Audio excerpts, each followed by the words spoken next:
మహాగణాధిపతయే నమః. ఓం గురుభ్యో నమః. ఓం శ్రీమాత్రే నమః. పరమేశ్వర స్వరూపమైనటువంటి జ్యోతిష, వాస్తు మరియు ఇతర అనేకమైనటువంటి శాస్త్రములను మనకు అందించినటువంటి మహర్షులకి నమస్కారం.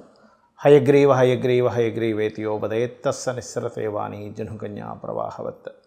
అరుణాం కరుణాతరంగితాక్షీం ధృతపాశాంకుశపుష్పబాణచాపాం అనిమాదిభిరావృతాం మయూకైః అహమిత్యేవ విభావయే భవానీం. శ్రీమాత్రే నమః.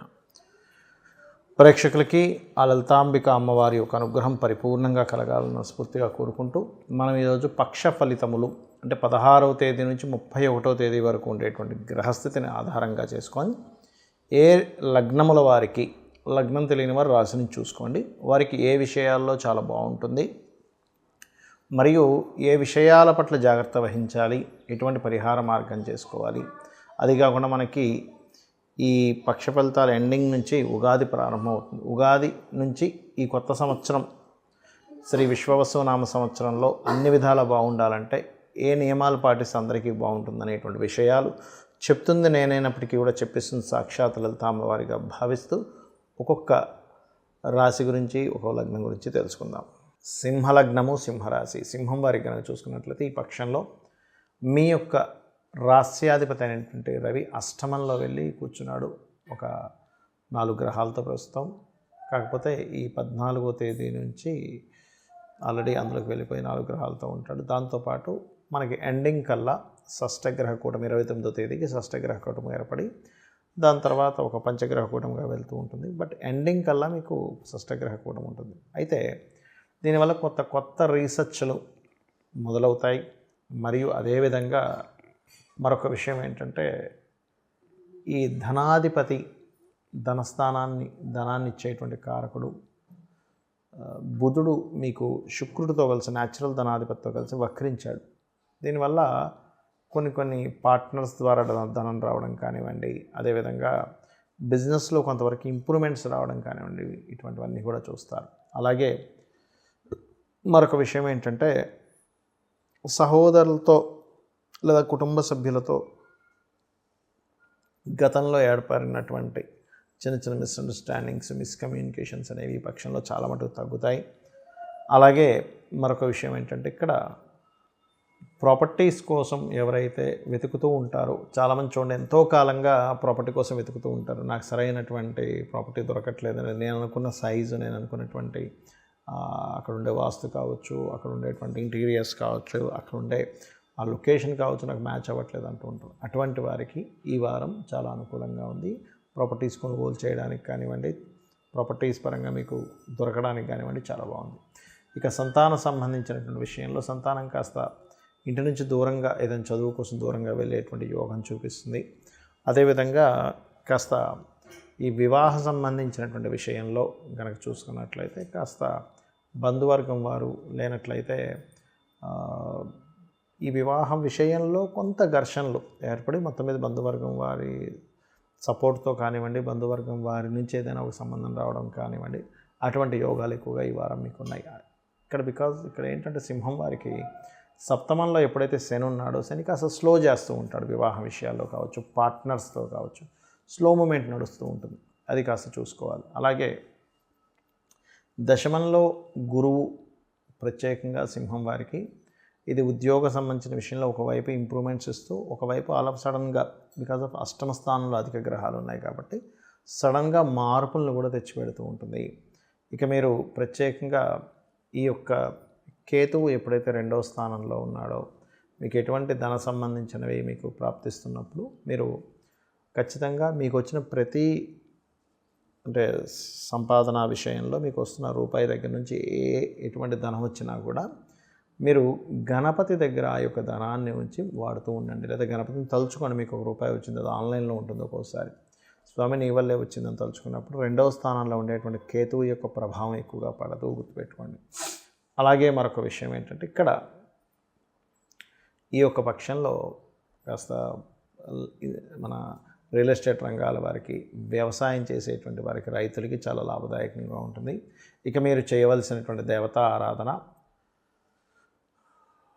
చూసుకున్నట్లయితే దత్తాత్రేయుని ఎంత ఆరాధిస్తే అంత మంచిది. జయ గురుదత్త, శ్రీ గురుదత్త అనుకుంటూ ఉండండి, అన్ని విధాలా మీకు బాగుంటుంది. మనకి ఈ పక్షం ఎండింగ్ నుంచి విశ్వవసు, శ్రీ విశ్వవసు నామ సంవత్సరం రాబోతుంది. సో ఈ సంవత్సరంలో మనకి అన్ని విధాలా బాగుండాలి, నష్టాలు కలగకుండా ఉండాలి, లాభాలు కాస్త ఎక్కువగా రావాలి, రుణ రోగ శత్రు బాధల నుంచి బయటపడాలి అనుకుంటే మనం చేయవలసింది ఏమిటి? అసలు నిత్యము నేను చెప్పినటువంటి ఈ 5 సూత్రాలు కనుక పాటించగలిగితే, ఒకటి, మీకు కష్టం రాదని నేను చెప్పను, కానీ కష్టాన్ని హ్యాండిల్ చేసేటువంటి శక్తి మీకు ఖచ్చితంగా వస్తుంది, అందులో ఎటువంటి సందేహం లేదు. అలాగే మీరు ఉన్న స్థితి నుంచి ఖచ్చితంగా ఎదగడం జరుగుతుంది, గుర్తుపెట్టుకోండి. కష్టం వచ్చినా, ఎందుకంటే ఈ ప్రపంచంలో అందరికీ ఉంటాయండి కష్టాలు. మనకి చిన్న బిజినెస్ నెలకు ఒక 15,000 10,000 సంపాదించే వ్యక్తి దగ్గర నుంచి వేల కోట్లు టర్న్ ఓవర్ చేసే పెద్ద బిజినెస్ పీపుల్ వరకు కష్టం ఉంటుంది. బట్ ఇక్కడ క్వశ్చన్ ఏంటంటే, కష్టాన్ని హ్యాండిల్ చేసే శక్తి మనలో ఎంత ఉంది అనేది చాలా ముఖ్యమైనటువంటి అంశం. మరి ఇవి కలగాలంటే అసలు మన నిత్య జీవితంలో ఎటువంటివి కనుక పాటించినట్లయితే, ఎలాగో క్రోధినామ సంవత్సరంలో మనకు అన్ని గొడవలు గందరగోళాలే జరిగాయి, కానీ విశ్వవసు నామ సంవత్సరంలో అంత గందరగోళం అయితే ఉండదు, కానీ కొంత జలకు సంబంధించినవి, ఎందుకంటే జలరాశుల్లో అధిక గ్రహాలు ఉండడం ఉన్నాయి కాబట్టి అది కూడా పెద్దగా ఏమి ఉండదు. ఏదో రోగాలు వస్తాయని చెప్తున్నారు, కానీ అంత ఏమీ ఉండదండి. ఏవో పెద్ద రోగాలు రావడం అట్లాంటివి ఏమీ ఉండదు, ఏం టెన్షన్ పడకండి.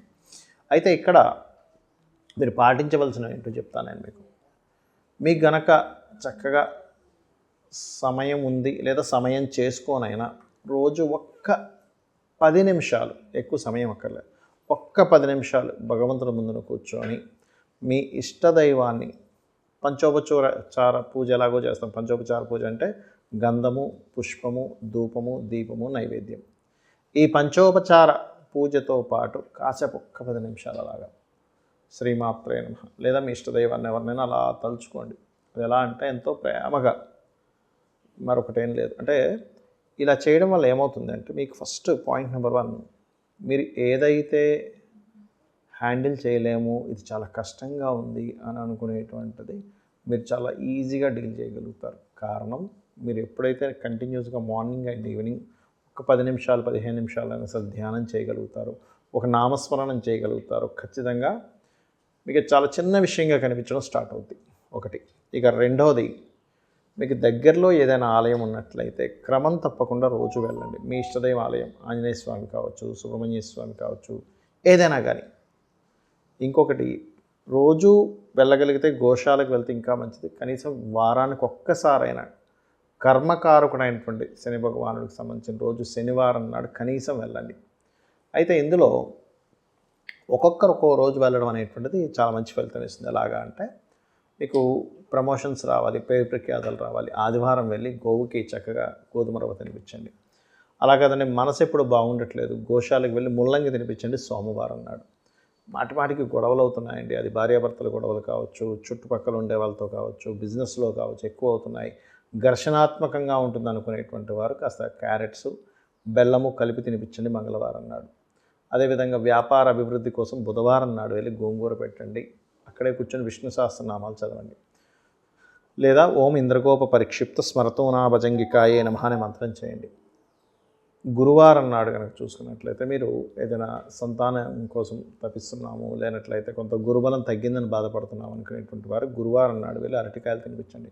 శుక్రవారం నాడు మీరు చక్కగా తీపి చపాతీలు కానీ, అంటే తేనె పూసిన చపాతీలు, ఒక 3 చపాతీలు, నూనె వేయకుండా కాల్చిన చపాతీలు గోవుకు తినిపిస్తూ మీరు ఓం సంపత్కరీ సమారూఢ సింధుర వ్రజ సేవితాయే నమః,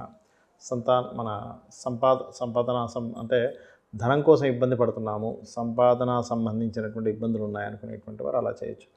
లేదు వివాహం అవ్వట్లేదు అనుకునేటువంటి వారు అదే చపాతీలు తేనె పూసి తినిపిస్తూ ఓం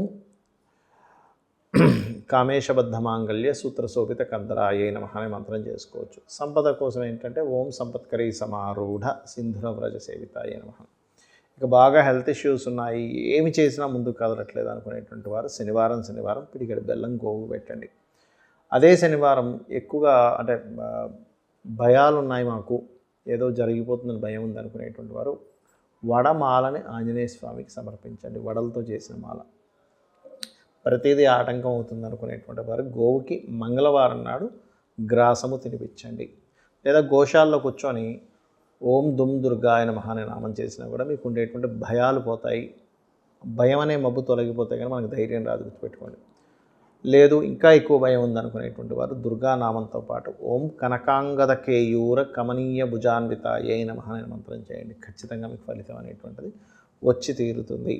ఈ యొక్క విశ్వవసు నామ సంవత్సరం మీ అందరికీ మంచి ఫలితాలు ఇవ్వాలని మనస్ఫూర్తిగా కోరుకుంటూ, అమ్మవారి అనుగ్రహం మీకు పరిపూర్ణంగా ఉండాలని మనస్ఫూర్తిగా మరోసారి కోరుకుంటూ, శ్రీమాత్రే నమః.